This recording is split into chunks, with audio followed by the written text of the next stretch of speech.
The bright LED panels of NexaCore's main boardroom glared overhead that Thursday morning. I smoothed the sleeve of my navy jacket, feeling oddly out of place, amid the tailored designer suits assembling for CEO Daniel Hart's landmark announcement. After 17 years as NexaCore's senior systems architect, I should have been used to these corporate events. Yet today carried a different weight. My name is Laura Singh, and I've quietly dedicated my career to transforming microchip architecture, though few outside my field would recognize my name. While many colleagues chased titles and executive offices, I focused on pioneering designs, filing patent after patent for technology set to redefine high-performance computing. But in corporate life, brilliance often takes a back seat. More often, it's about who spins the better narrative.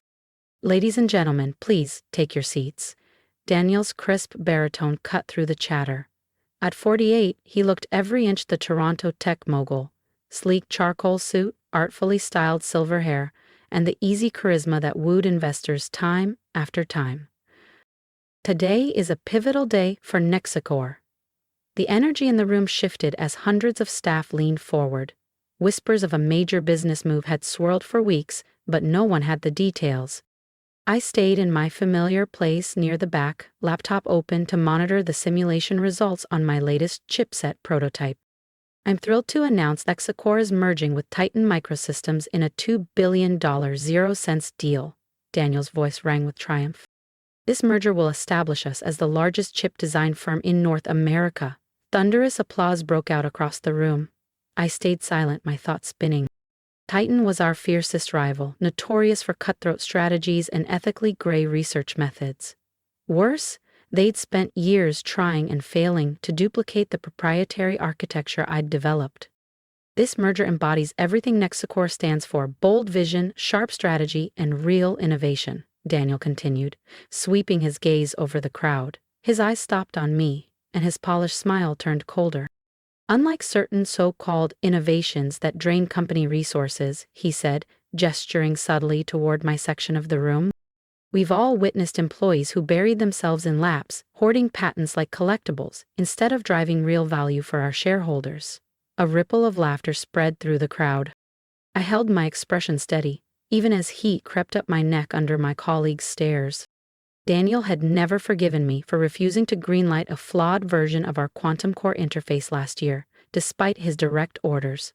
In his world, nothing mattered more than the stock price. Mattered more than scientific integrity. The future belongs to those who think big and refuse to play it safe, Daniel declared, his voice swelling with conviction. That's why Titan Microsystems is the perfect partner. Their CEO, Eric DeLuca, shares our hunger for bold expansion and market leadership. As if on cue, Eric DeLuca stepped onto the stage. Tall, sharply dressed, and exuding polished confidence, he radiated the aura of corporate conquest. Thank you, Daniel. I've respected NexaCore's position in the industry for years, and especially your unique microchip designs. Together, we'll define the next era of computing. I shut my laptop gently. They truly had no idea what they were about to face. You see, Daniel's biggest flaw was believing that quiet people lacked power. He'd never bothered to study the fine print of those useless patents he'd dismissed so easily. Walking back toward my lab after the announcement, I heard quick footsteps behind me. Laura. It was Amir Patel, my former research partner and now NexaCore's chief technology officer. Amir had always been one of the few who understood the real value behind my work. Quite an announcement, I said, tapping in my lab access code. Amir hesitated. Listen.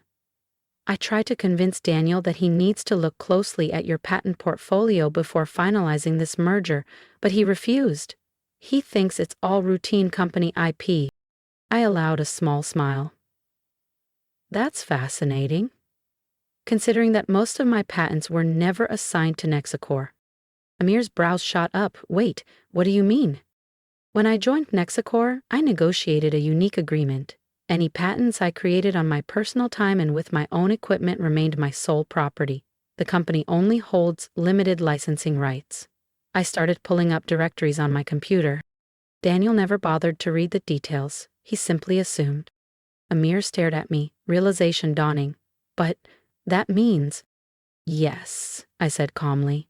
The quantum core interface Titan wants so desperately, the adaptive routing algorithms, the neural architecture enhancements, they're all protected as my personal intellectual property, and I've never agreed to transfer those rights to anyone. Amir sank into the nearest chair. Laura, this entire merger hinges on Titan gaining access to that technology. Titan's whole integration plan is counting on it. I know. I continued typing, retrieving files I'd quietly prepared months ago when merger rumors first surfaced.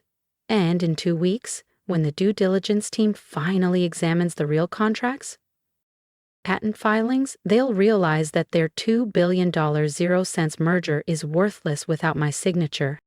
Daniel's going to lose it, Amir whispered. Daniel should have read the agreements, I said coolly. He was too busy scoffing at my useless patents to check what they actually protected.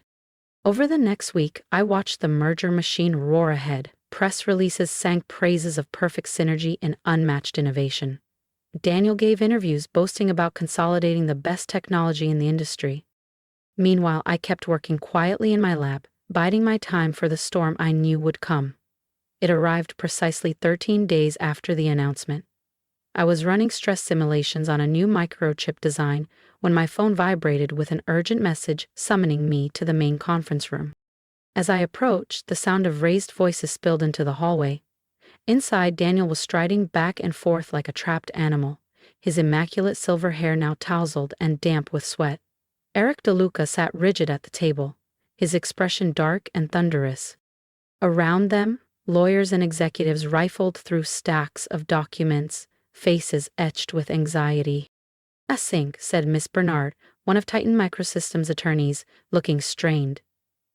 "We've been reviewing the patent assignments for NexaCore's core technology portfolio. There seems to be a complication." "A complication?" Eric's voice sliced the air like a blade. "The entire quantum core interface appears to be registered to her personally, not to NexaCore." Daniel wheeled on me, his face red. "What sort of stunt is this? Those patents belong to the company." I calmly pulled a folder from my bag, the same contract I'd negotiated 17 years ago when NexaCore was desperate to recruit top engineering talent. "Actually, they don't. My contract states that any inventions I create with my own resources and time remain my personal intellectual property. NexaCore has usage rights, but not ownership." "That's absurd," Daniel stammered. "No one has deals like that." "You signed it yourself," I said quietly, "though you apparently never read it. Just like you never truly understood the technology you're trying to sell." "Name your price," Eric DeLuca said suddenly, leaning forward. "Everyone has one." I faced him squarely. "My price? It's something neither of you can afford. Respect for real innovation." "You'll never work in this industry again," Daniel snapped, the last of his corporate polish cracking. I let out a quiet laugh. "I don't work for the industry, Daniel. I work for science. And after today, I'll keep doing that somewhere my work is actually valued."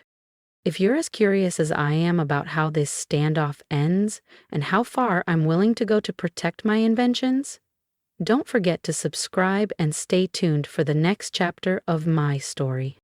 As if on cue, my phone buzzed. A new message popped up from the Canadian Innovation Council confirming my appointment as their new Director of Quantum Computing Initiatives. I'd submitted my resignation letter to NexaCore earlier that morning. "Of course you planned this," Daniel accused, eyes blazing as the realization finally struck him. "No, Daniel, you planned this the moment you tried to sell technology you never owned. I'm just making sure it stays in the hands of people who will use it responsibly." I rose from my chair, smoothing the front of my blazer. "Now, if you'll excuse me, I have some patents to review.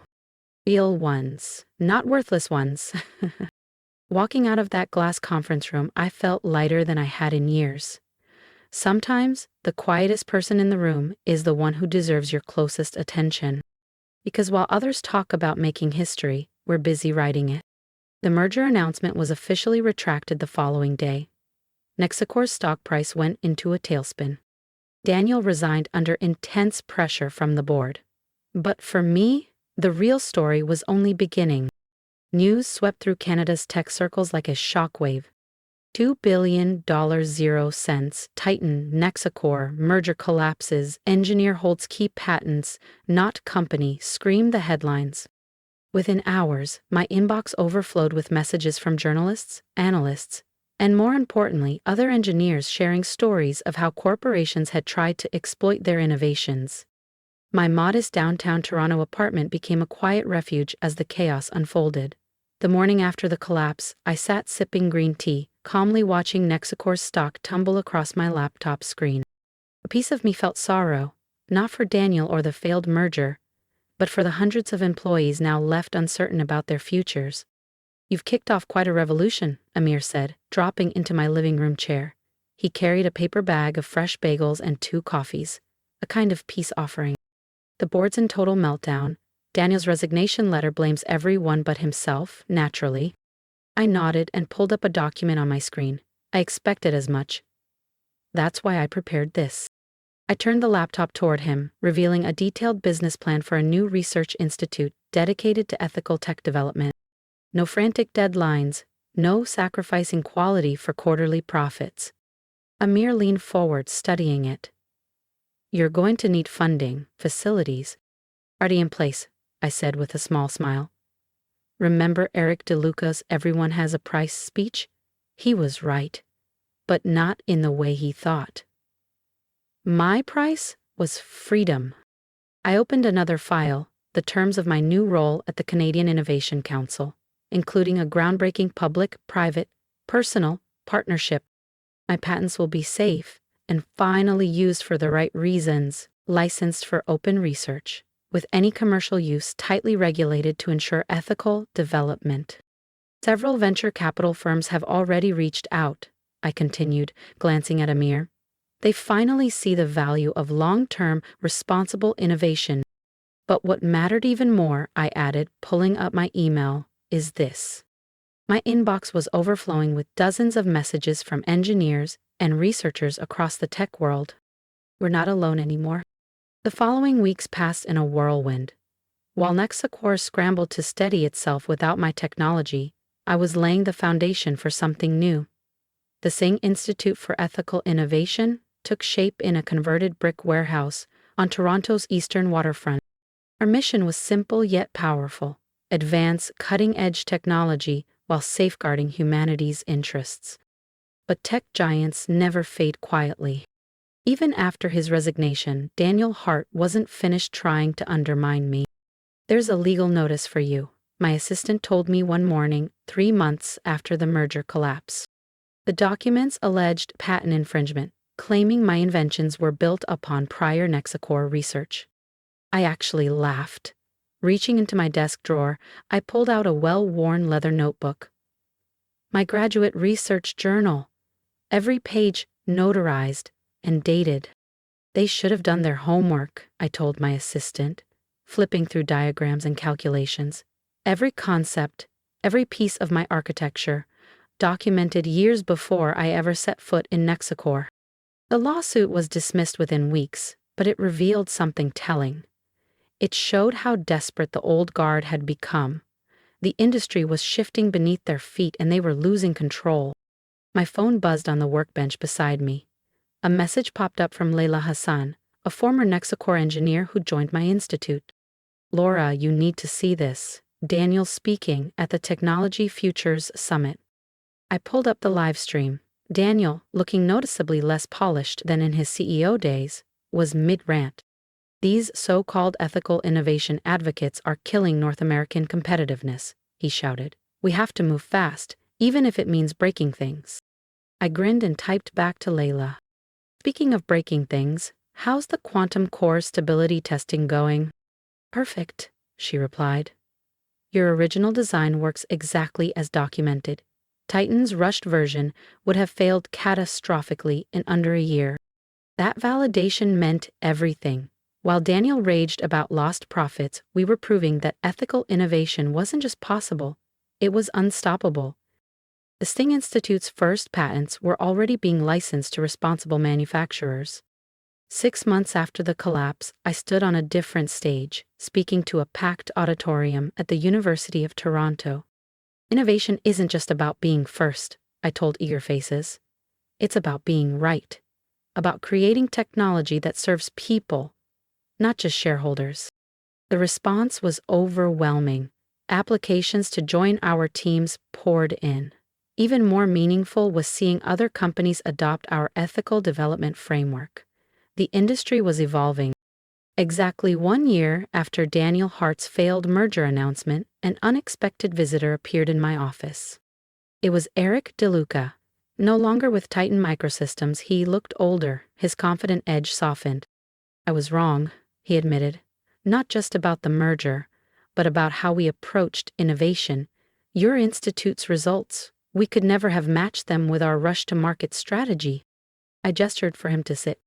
Eric, it was never just about technology, I said. It's the philosophy behind it. Chase quick wins, ignore long-term responsibility, and you lose both.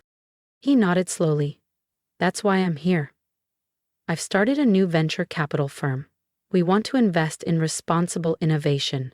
No pressure for fast exits, no rushing half-finished products out the door. He hesitated. Would you consider being on our advisory board? I studied him carefully. On one condition, we establish a fund for independent researchers to help others protect their ideas the way I protected mine.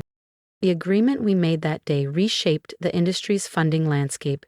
The Independent Innovation Protection Fund became a lifeline for inventors determined to guard their work from corporate exploitation. As for Daniel, he tried launching a flashy new startup, but investors had grown cautious. Last I heard, he was writing a book about disruptive leadership, though I doubt it mentions how his own leadership was disrupted. NexaCore survived but was transformed. The board appointed Amir as CEO, and he swiftly implemented a comprehensive ethical innovation policy. My patents are still licensed to NexaCore, but now under strict quality controls. The Singh Institute kept growing. We expanded into sustainable computing, medical AI, and new materials research. Our ethical framework became a benchmark across the industry. But more than that, we built a community where brilliant minds could work without fear of corporate retaliation. Sometimes, late at night, I still find myself in the lab, just like in my NexaCore days. But now, when I look through the glass walls, I see others working by choice, driven by curiosity rather than fear. On my desk sits a framed copy of the contract I negotiated 17 years ago. Next to it is a photo from the Singh Institute's opening day, a diverse team of engineers and scientists who left corporate jobs to join our mission. Last week, a young engineer asked me if I regretted not selling my patents for what could have been hundreds of millions. I simply showed her our latest breakthrough, a sustainable computing architecture projected to reduce global data center energy use by 60%. Some things, I told her, are worth far more than money. The true value of innovation isn't measured in patents or profits, it's measured in the good it does. As I write this from my office overlooking our growing campus, I remember that day in NexaCore's boardroom when Daniel mocked my worthless patents. He never understood that real worth isn't about stock prices or mergers, it's about impact, lives improved, and problems solved. The revolution I helped ignite wasn't just about patents or power. It was about proving that quiet determination can triumph over loud arrogance, and that ethical innovation can outperform reckless ambition. Today, when people hear the name Laura Singh, they don't think of the quiet engineer who disrupted a $2 billion zero-cents merger. They think of someone who helped transform how an entire industry views innovation. And that legacy means more than any patent or revenge ever could. The next generation will face their own Daniel Harts, the same pressure to compromise, but now they have a choice, a way to protect their principles and their ideas. Sometimes, the greatest victory isn't defeating your rivals. It's changing the rules so they can't win at all. And that's a patent worth protecting. If my story resonates with you, share your thoughts below. I'd love your support. Tell me how you'd stand up for your principles. Remember, protect your ideas, stay true to your values, and never let loud voices drown out quiet innovation. Together, we can redefine what progress truly means.